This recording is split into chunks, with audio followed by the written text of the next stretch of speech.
Hello guys, हामी चाहिँ सामान किनेर निक्लिसकेको छौँ यता तल।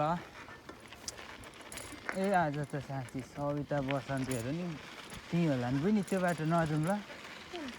त्यो सविताहरूको घरतिर मलाई मन नै पर्दैन तिनीहरू, नजाउँ ल। हामी अर्कै बाटो जाने। खास मैले फोन गरेको बहिनीलाई उसलाई हो, ऊ त्यो अगाडि आउँदै गरेकोलाई, ऊ त्यो अगाडि आउँदैछु है छोरा।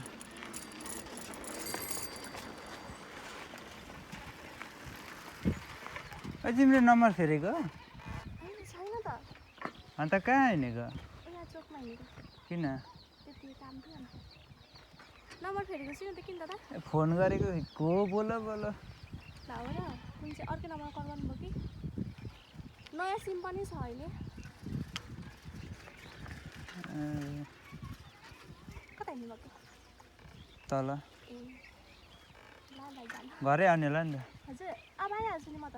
ए अहिले उता जाऊँ, हजुर पुल जानुपर्छ आज। ए ल ल। पुल जाने भनेर आएको, त्यो फोन गरेको कहाँ छौ भनेर फोन गरेको, कसले फोन उठायो कि कुन चाहिँ बोल्यो म बोल्यो। आइहाल्छु नि। ल ल हुन्छ, हस् हुन्छ। हेरिरहे मैले फोन। गाइस, हामीले चाहिँ फोन गरेको थियो, मिस्टेक भएर खै को मान्छे बोल्यो। त्यही पनि जो खोजेको मान्छेलाई चाहिँ हामीले यहीँ भेटिसक्यौँ होइन। अब जाँदैछौँ हामी चाहिँ, अहिले त्यो बुझ्नु आउँछौँ। हामी दुईजना चाहिँ जाँदैछौँ सरर काममा अहिले।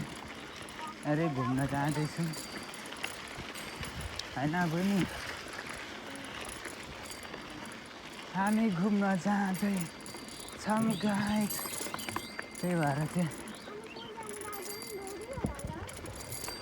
यही बाटो हो नि, मतलब वरबाट बाटो छ कि। अब यो बहिनीलाई यहाँ भेटाएँ, अब त्यही बाटो जानुपर्ने भयो नि। अब तिनीहरू नि पछि पछि लाग्छन् होला बहिनी।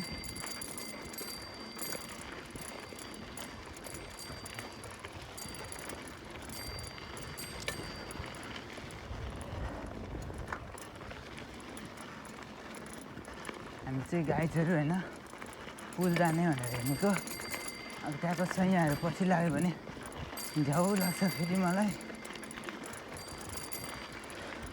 म चाहिँ अहिले साइकलमा हिँडिरहेको छु। आफ्नो फेस चाहिँ म देखाउन सक्दिनँ, फोन अगाडि छ होइन बहिनी। सरर